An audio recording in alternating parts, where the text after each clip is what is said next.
Salut, salut. Donc je vais répondre à la question de Lucas ici. Je pense que ça peut servir à beaucoup de gens. Donc il m'a écrit: Salut Thomas, je viens de voir ta vidéo et t'as parlé de moi. En fait, c'était un autre Lucas. J'ai plein de Lucas. Et je me suis souvenu du commentaire que j'avais laissé lorsque je t'avais écrit et tu m'as bien exposé à. De mon côté, j'ai fini ta formation. Je suis en train cette fois-ci de prendre des notes plus approfondies sur certaines choses. Voilà, faut pas hésiter à la revoir. Car mon premier visionnement était de surface. Voilà, on défriche, on défriche. C'est normal. C'est comme lorsqu'on apprend une leçon, on apprend quelque chose, on passe plusieurs fois. Il y a certaines choses que j'aimerais te communiquer à propos de la rétention séminale. En fait, j'ai récemment eu plusieurs relations sexuelles avec une nana et je dure assez longtemps. Le problème, c'est que je ne suis pas dur, genre, je suis dans un état semi-bandé et je n'ai presque pas de sensation au niveau du gland lors de la relation. C'est comme si j'avais perdu toute ma sensibilité et bon, je ne me plains pas, car j'ai trop de fun et je peux durer des heures. Cependant, je me dis que ce n'est pas normal car c'est une belle nana auquel je suis excité, à laquelle je suis excité et attiré.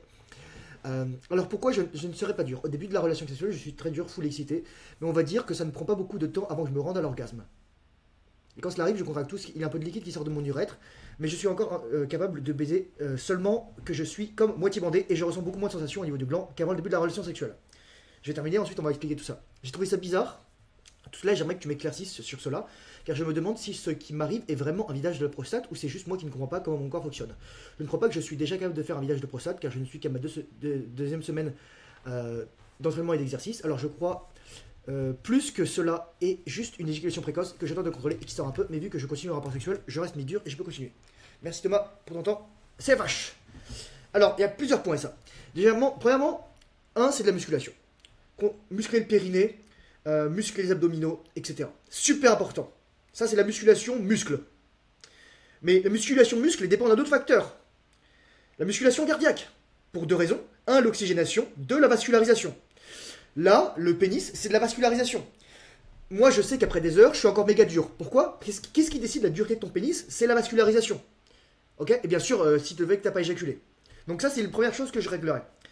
Ensuite, deuxième chose, c'est le temps d'entraînement. Il faut du temps. C'est juste ça, il faut te muscler, etc.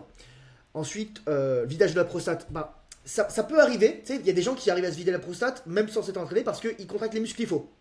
Mais au bout d'un moment, voilà, tu vas le sentir. C'est pour ça que j'ai mis un petit module d'exercice dans ma formation pour que tu te muscles les abdos profonds. Super important. Les muscles stabilisateurs, vraiment les fascias, etc. Les transverses, les obliques, etc. Voilà, ceux qui font le X dans ton dos et dans ton ventre. Les obliques et les transverses, en fait, ils sont comme les disques entre tes vertèbres. Ils sont, comment dire, en oblique, inversé. C'est-à-dire que, par exemple, je confonds toujours, mais t'as le transverse qui est comme ça, mais par-dessus, t'as l'oblique qui est comme ça. En fait, t'as deux X autour de ta taille. Et ça permet de faire les rotations, les torsions, et aussi les torsions-rotations. Voilà. Donc, ça c'est la première chose. Donc, probablement déjà que tu manques de musculation. Moi, je vais te dire un truc. Faut aussi comprendre aussi qu'il y a... Au début, quand t'es pas assez musclé, normalement, éventuellement, ça va pas sortir des couilles. Si tu contractes fort, la prostate, elle pompe pas, donc il n'y a rien qui sort des couilles. Si la prostate pompe pas, ça ne sort pas des couilles. Je répète, les gars, si la prostate ne pompe pas, rien qui sort des couilles. En revanche, si t'es pas assez musclé du périnée, la prostate, elle va quand même se vider un petit peu. Et pour ton corps, ça va se dire en fait, ah, j'ai peut-être éjaculé, donc je vais débander. Alors que t'as pas de prolactine, alors que t'as pas de perte de testostérone. Mais c'est une habitude que t'as prise en fait. Donc c'est pour ça que je dis toujours, les gars, je te dis, là, Lucas, c'est pour toi aussi, désexualisation, abstinence, chasteté, célibat. Tu vois là, tu me dis, ça fait 2 semaines que tu t'entraînes et tu vois une nana. Moi mec, j'ai pas vu de meuf pendant 16 mois. 16 mois 16 mois. Première phase de rétention 6 mois, ensuite deuxième phase de rétention 10 mois. 16 mois les gars, je vous le dis. Ouais. Donc, ça c'est que je te dis ensuite. Ton cerveau il est encore sexualisé. Donc ton cerveau il pense encore à éjaculer, déjà temps 1. Et temps 2, ton cerveau il pense que s'il y a un petit truc qui sort, ah j'ai éjaculé donc pouf. Mais ensuite tu me dis que t'es un peu mou, il y a une autre raison à ça. Écoute bien, c'est super intéressant. En fait, au début, si tu arrives à avoir du désir, déjà c'est intéressant. C'est-à-dire que la meuf, elle te laisse rentrer en elle. La femme te laisse rentrer énergétiquement en elle. La femme peut se mélanger en toi. Bien sûr, on fait pas ça avec n'importe qui, on choisit bien les partenaires. Enfin, tu peux faire ça avec n'importe qui, mais ça n'a pas la même qualité, tu vois. Donc, probablement aussi que tu lui donnes de l'énergie. Et c'est ça aussi le deuxième point que je vais aborder. Donc, le but, c'est de faire circuler l'énergie. Parce que toi, ton énergie, elle reste bloquée en bas. Tu ne peux pas sortir. Là, tu vas parler de respiration. Ok? Super important la respiration.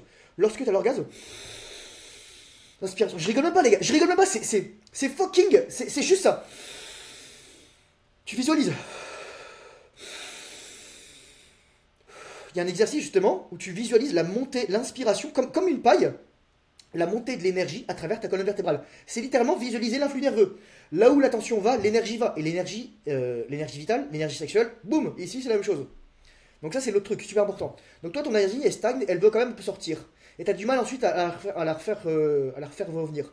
Et donc n'hésite pas à prendre une pause. Hein. Mais je rigole même pas les gars. Tu vois, tu prends une pause, tu peux lui faire un cuni, tu peux la toucher, vous pouvez faire des caresses, vous pouvez discuter, vous voulez même arrêter de baiser, faire la bouffe, etc. Voilà. On a une vision totalement stéréotypée des rapports sexuels où c'est le soir, on se déshabille, on va dans le lit, on baise, le mec éjacule et on dort. Bon, le mec il éjacule pas forcément, mais, parce que moi j'apprends pas à éjaculer, mais on dort ensuite. Mais normalement, voilà, c'est ça. Parfois, peut-être ton corps il a plus envie, t'es pas obligé de forcer ton corps. Peut-être ton cerveau il veut ça, mais ton corps il veut plus forcément ça, tu vois. Donc c'est à toi aussi d'être à l'écoute de ça. Et la troisième chose que je dirais à ce niveau-là, au niveau de l'énergie, c'est que. Attends, je vais faire une pause, je vais réfléchir. Je me souviens. Expliquer à la femme ce qui se passe. Expliquer à la femme. Le but de la femme, c'est de recevoir l'énergie, mais aussi de la faire circuler avec toi. La femme est un réceptacle énergétique, l'homme est un donneur énergétique. Les gars, c'est bit, trou. Je vous fais pas un dessin. Clé, serrure. C'est orifice, truc qui rentre dedans. Donc c'est l'homme qui donne l'énergie. Mais donc si toi t'es juste dans le don et qu'elle te donne pas en retour, voilà c'est ça. Donc le but c'est d'en discuter avec ta partenaire. C'est pour ça que je dis, oui tu peux coucher avec n'importe qui et faire ça. Mais quand tu couches avec une personne que tu apprécies vraiment, que tu aimes vraiment, avec qui tu es connecté, avec qui t'es pas dans l'infrasexualité, comme dit Samuel Aoumouer, avec qui t'es pas dans la pulsion, avec qui t'es pas dans juste la reproduction sexuelle, donc la sexualité normale, ou t'es pas juste dans l'éjaculation, ou t'es vraiment dans la suprasexualité, dans la cultivation de l'énergie, dans le mariage parfait, tu peux pas faire ça avec n'importe qui. Donc tu dois expliquer à ta partenaire ce qui se passe. Tu dois lui dire. Là tu m'as pas dit ça. Donc moi je sais pas. Moi je pars du principe que tu me l'as pas dit donc tu l'as pas dit. Donc tu dois lui en parler, tu dois lui dire. Moi je pratique la rétention sexuelle, je ne veux pas éjaculer. Donc et le but c'est aussi que l'énergie elle circule. La femme oui elle va être dans son yin, mais elle est dominante réceptive, mais elle peut aussi. Par exemple, il y en a qui disent ah oui mais la femme elle doit pas se mettre au-dessus etc. Non parfois l'homme il peut être en dessous. Mais enfin, encore une fois faut que tu sois tellement ancré dans ta masculinité que t'aies pas peur que la meuf elle te prenne au pouvoir parce qu'elle te chevauche.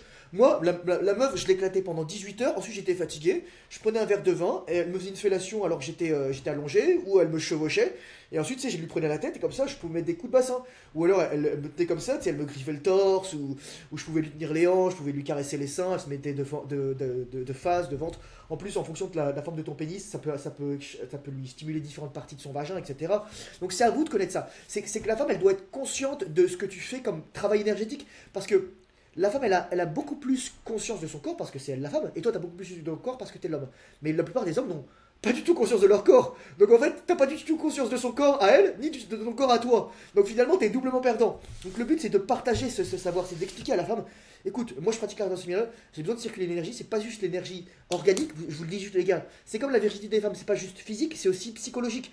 Et la rétention sexuelle, au début c'est organique, au début c'est physique, c'est physiologique, mais ensuite ça devient psychologique, psychique, énergétique. Et c'est ça le plus important. Ok? C'est pour ça que moi je couche pas avec n'importe qui. Je peux plus faire ça. Je suis... D'ailleurs, les femmes qui m'attirent, c'est vraiment. C'est très rare quoi. Des femmes que je vais trouver séduisantes, et en fait, je vais trouver charnellement attirantes. Mais sans plus. Et en fait, je me dis, ça c'est juste mon cerveau de singe qui dit ça. Mon cerveau de reptile. Et moi, ce que je veux, c'est plus ça. C'est de la connexion, c'est de l'intimité, prendre le temps, caresse, etc. Oui, je veux de la bestialité parfois. Oui, je veux taper dans l'art, etc. Taper dans le dur. Parfois aussi, je veux juste avoir une personne, littéralement, bah. On n'a pas besoin de parler. Parfois, on va se parler parce qu'il faut parler, mais parfois, les choses, on se comprend, quoi. On se comprend. Donc, c'est ça. En discuter avec ta partenaire, lui expliquer ce qui se passe, lui expliquer tout ça, et lui montrer mes vidéos éventuellement, lui montrer la formation. Je rigole même pas. J'ai fait une petite formation, un petit module pour expliquer à ta partenaire. L'essentiel, c'est la communication. Je rajouterai plein de vidéos là-dedans parce que je suis vraiment en train de travailler ça. Et surtout, super important, travailler les circulations énergétiques. Littéralement, il y a un module entier sur ça. Module 3. Il y a un exercice, les Kegel, et le reste c'est la circulation énergétique. Super important. En fait, il y a aussi la posture du cavalier, etc. 6 exercices, mais voilà. Mais super important, les gars. Super important. La respiration, travail du chi, travail du tsing, le sheng, etc. Faire des poiriers, se détendre. Et encore une fois, je répète ça parce que je pense que c'est assez important. Peut-être toi, tu as envie de baiser, mais peut-être que ton corps, il veut pas baiser, en fait. Tu vois ce que je veux dire? Peut-être ton corps, il veut communier, mais différent que sexuellement. Il veut communier sensuellement. Ou il veut communier sans pénétration pénienne. Voilà. Donc muscle ta bite, muscle tes muscles, muscle ton corps, muscle ton cœur surtout. Voilà quoi, moi c'est fondamental. Ta bite c'est un muscle qui est une éponge à sang. Donc faut du sang de qualité, faut bien oxygéner, respirer. Et faut travailler le cœur. Voilà, j'espère que Lucas ça a répondu à ta question. Et je pense que cette vidéo elle est aussi intéressante, donc je vais la mettre en plus de l'autre. Allez, ciao, bye bye.